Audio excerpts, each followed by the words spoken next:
Assalamualaikum warahmatullahi wabarakatuh. Bismillah walhamdulillah wassalatu wassalamu ala rasulillah Sayyidina wa maulana Muhammad ibn Abdullah wa ala alihi wa sahbihi wa man walah. Wala hawla wala quwwata illa billah, amma ba'd. Alhamdulillah, kembali dipertemukan oleh Allah subhanahu wa ta'ala dalam majlis maulid, majlis ilmu. Mudah-mudahan apa yang kita amalkan diterima oleh Allah subhanahu wa ta'ala, juga ilmu yang kita belajari menjadi ilmu yang bermanfaat. Amin ya rabbal alamin. Hadirin hadirat rahimakumullah, meneruskan pembacaan kitab Risalah Adab Sulukil Murid karya Al-Imam Abdullah bin Alwi Al-Haddad. Beliau mengatakan, wal ta'lam ayyuhal murid anna lil qalbi ma'asi hiya afhash wa akbah wa akhbath min ma'asil jawarih. Ketahuilah bahwa bagi hati manusia itu ada maksiat-maksiat, yang mana maksiat hati itu lebih buruk, lebih jelek dan lebih berbahaya daripada maksiat anggota badan. Ya, namanya maksiat itu semuanya buruk. Maksiat mata, melihat yang diharamkan. Maksiat telinga, mendengarkan yang diharamkan. Maksiat lisan, mengucapkan sesuatu yang diharamkan. Maksiat tangan, kaki, ya, perut, kemaluan. Ini semuanya sesuatu yang buruk. Akan tetapi ada maksiat-maksiat yang dilakukan oleh hati manusia. Nah, maksiat hati ini jika dibandingkan dengan maksiat yang dilakukan oleh anggota badan kita, mata kita, telinga, lisan, itu lebih berat dan lebih buruk maksiat hati kita. Jadi memang hati ini perkara yang harus kita perhatikan betul. Sedikit daripada ibadah hati itu melampaui ribuan ibadah jasmani kita, badan kita. Sebaliknya, maksiat hati yang kita lakukan itu lebih berbahaya dan lebih berat siksanya di sisi Allah subhanahu wa ta'ala ketimbang maksiat anggota badan. Bukan berarti berarti ninggal maksiat hati, maksiat badan tidak apa-apa lanjut. Bukan, kita tinggalkan semua. Tapi kalau kita bandingkan, maksiat hati itu paling bahaya, paling berbahaya, paling buruknya maksiat. Wala yasluhul qalbu linuzuli ma'rifatillah wa mahabbatihi ta'ala illa ba'da takhalli anha wa takhallus minha. Dan ma'rifat, mengenal Allah subhanahu wa ta'ala, hamba mengenal kepada Allah, bisa kenal terhadap Tuhannya Allah, dan dia mendapatkan mahabbah, cinta dari Allah, itu tidak mungkin terjadi kepada seorang hamba kecuali setelah hamba tersebut membersihkan hatinya daripada maksiat-maksiat hati, kotoran-kotoran hati. Lewis bersih baru makrifat. Kalau sudah bersih baru dia mendapatkan cinta Allah subhanahu wa ta'ala. Dan ini telah dijelaskan di dalam Al-Quran dan berulang-ulang, diulang-ulang di dalam Al-Quran. Allah subhanahu wa ta'ala berfirman dalam Al-Quran, fi qulubihim marad, fi qulubihim maradun fazadahumullahu marada. Di dalam hati manusia itu ada penyakit, maka Allah menambah sing loro, hati ini loro, ditambah penyakit lagi sama Allah, tambah loro, tambah parah. Di ayat yang lain Allah subhanahu wa ta'ala berfirman, fataral ladzina fi qulubihim maradun. Maka engkau wahai Muhammad menyaksikan orang-orang yang di dalam hatinya itu ada marad, ada penyakit. Sudah dilarang, tidak boleh akrab dengan orang Yahudi, ya, orang Nasrani, mereka malah melanggar agama Allah, perintah Allah. Itu orang-orang yang berpenyakit dalam hatinya, kata Allah Subhanahu wa ta'ala. Dan banyak ayat-ayat yang lain. Allah Subhanahu wa ta'ala idh yaqulul munafiquna walladzina fi qulubihim maradun. Orang-orang munafik dan orang-orang yang di hatinya ada penyakit-penyakit itu disebutkan dalam Al-Qur'an. Jadi memang hati manusia ini ada sakitnya, ada penyakitnya juga. Nah, penyakit yang dimaksud ini bukan kena hati ini misalnya kena radang atau bukan itu, bukan penyakit itu. Yang dimaksud penyakit ya ini yang dibahasakan oleh para ulama ini.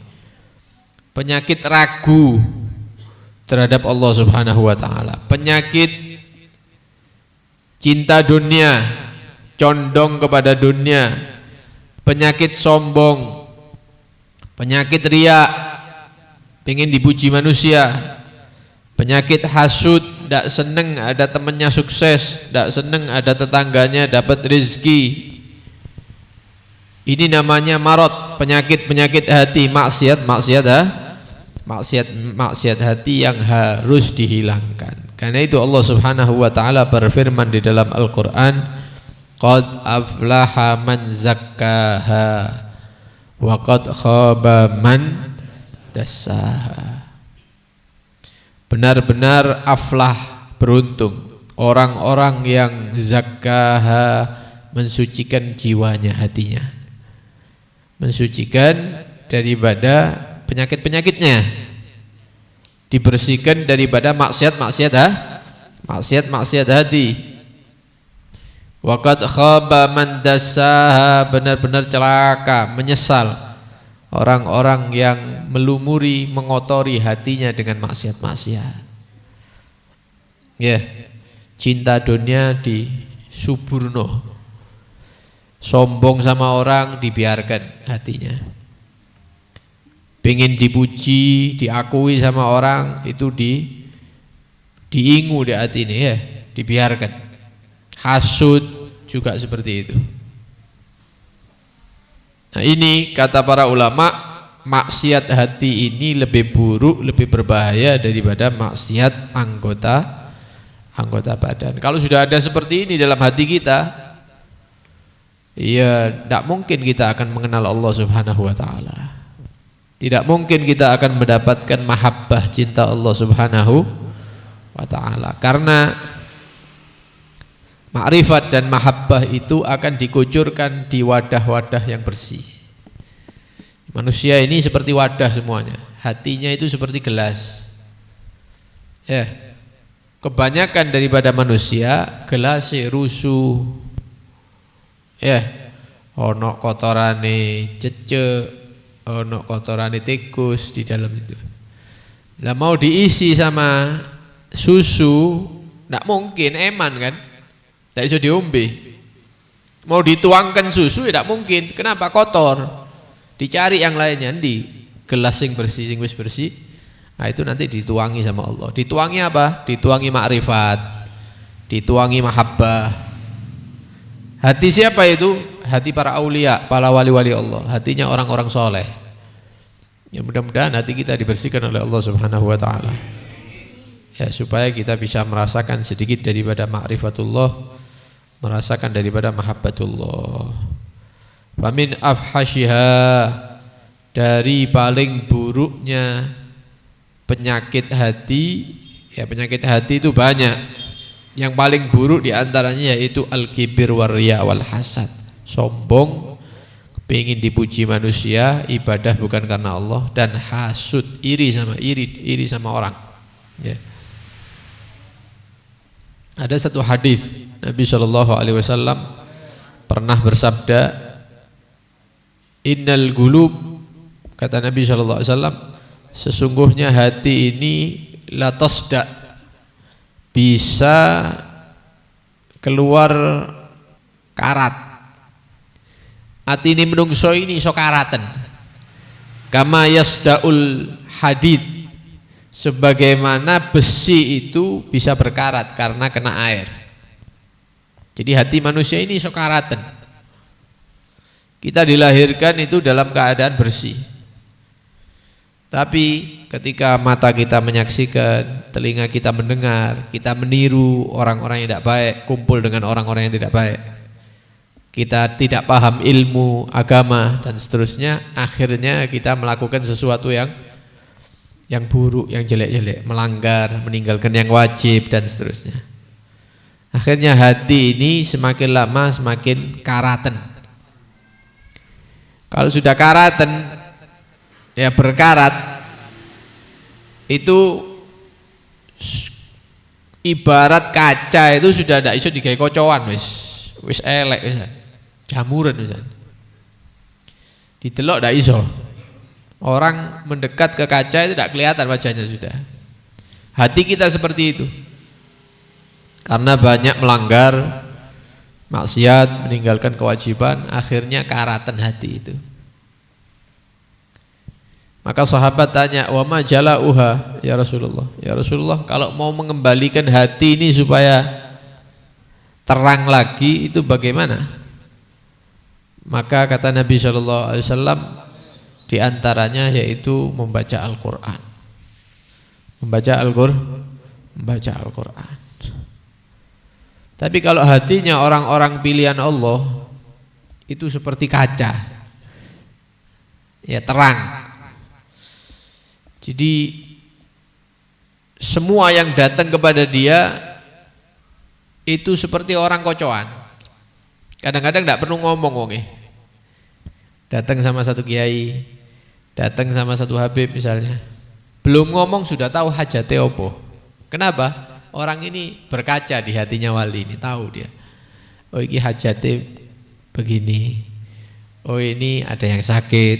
Oh ini mau haji. Oh ini orangnya belum ngomong wis didongakno sik. Mudah-mudahan haji mabrur. Loh, durung cerita nang ulama.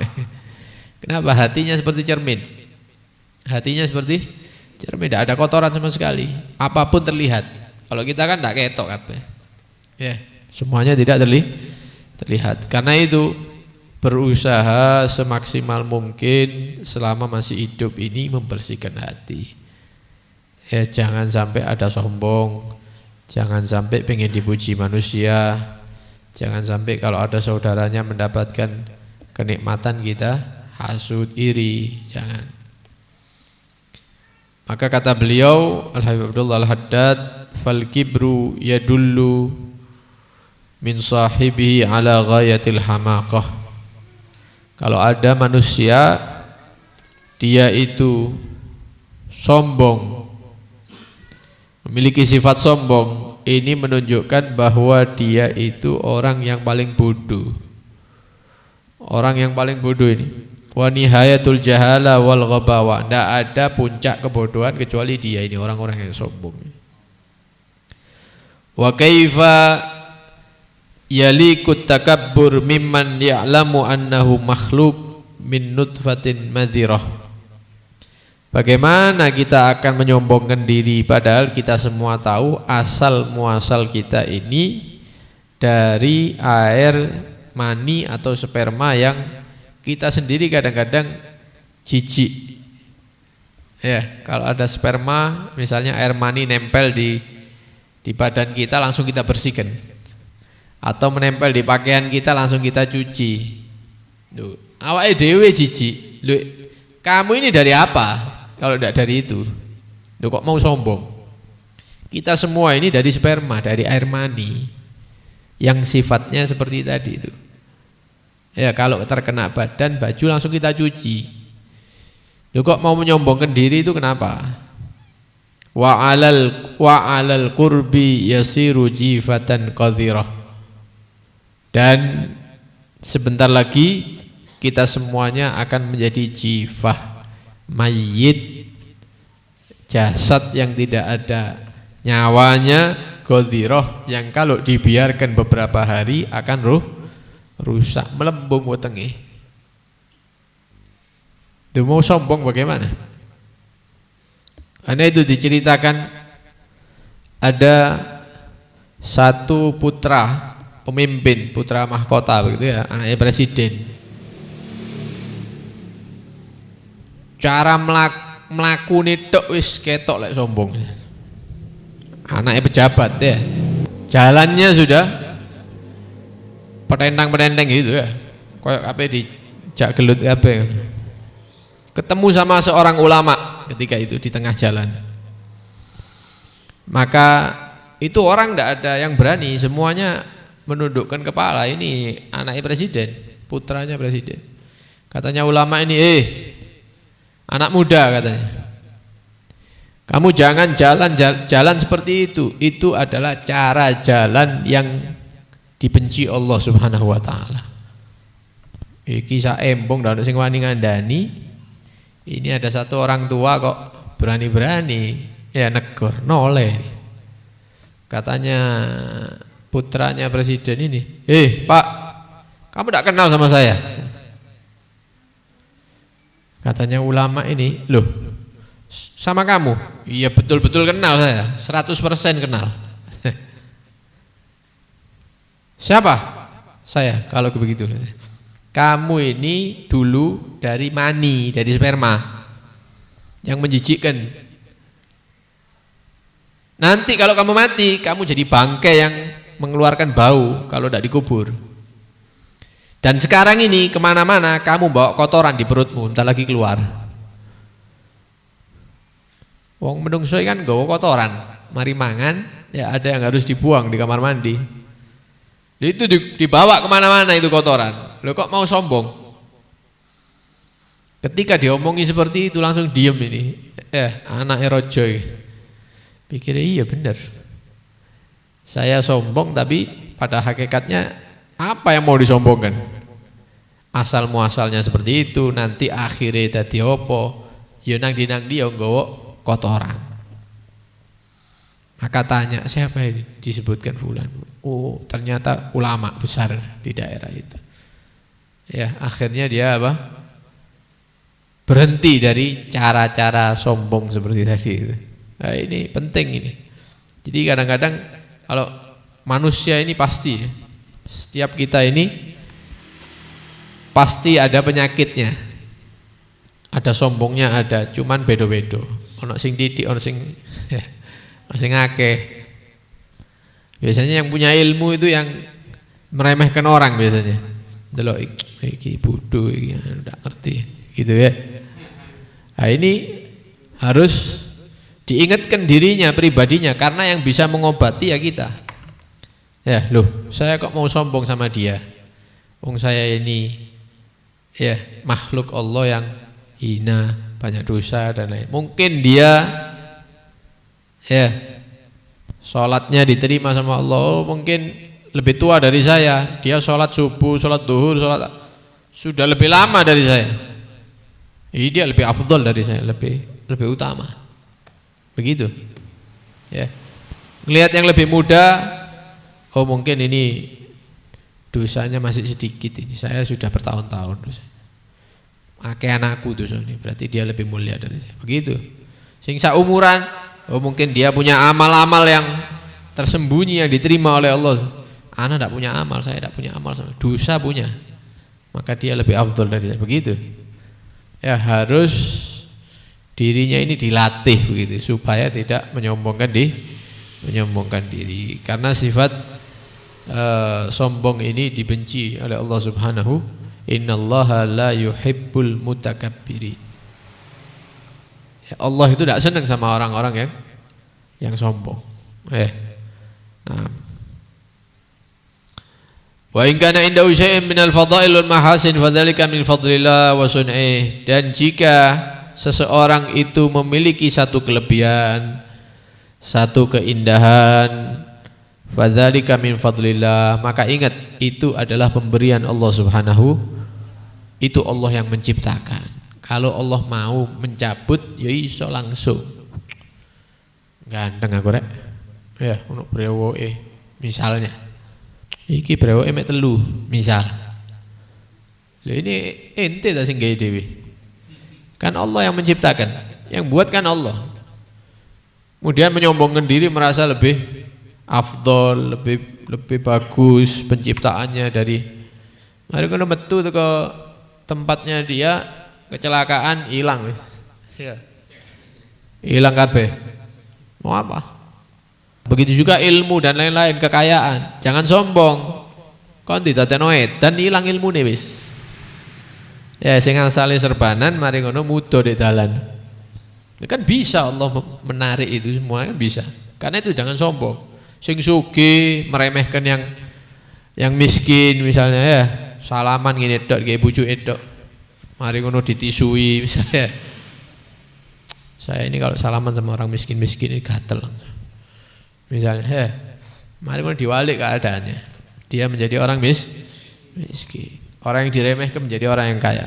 Bisa, karena pemberian Allah itu diberikan kepada yang dikehendaki oleh Allah Subhanahu.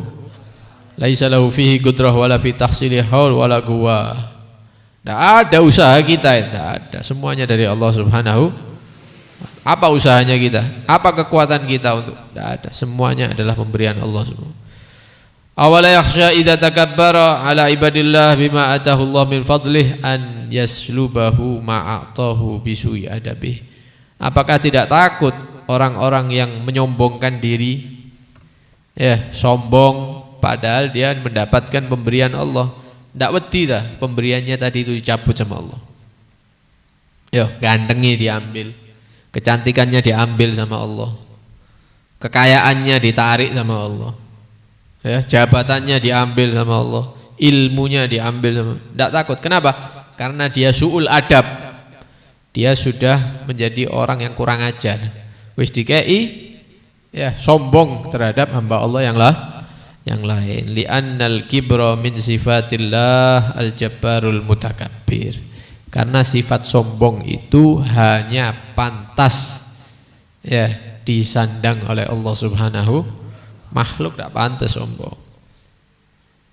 Ya. Karena itu barang siapa yang memiliki sifat sombong, maka dia telah menarik sifatnya Allah, mencuri, mengambil dari sifatnya Allah Subhanahu, maka dia akan mendapatkan siksa dari Allah Subhanahu wa ta'ala. Ini bahaya ini, ya, bahaya. Maka harus, ya, kita tidak boleh meremehkan orang lain. Harus menyaksikan kelebihan itu ada pada saudara-saudara kita. Gitu. Jangan sampai ada sombong dalam hati kita.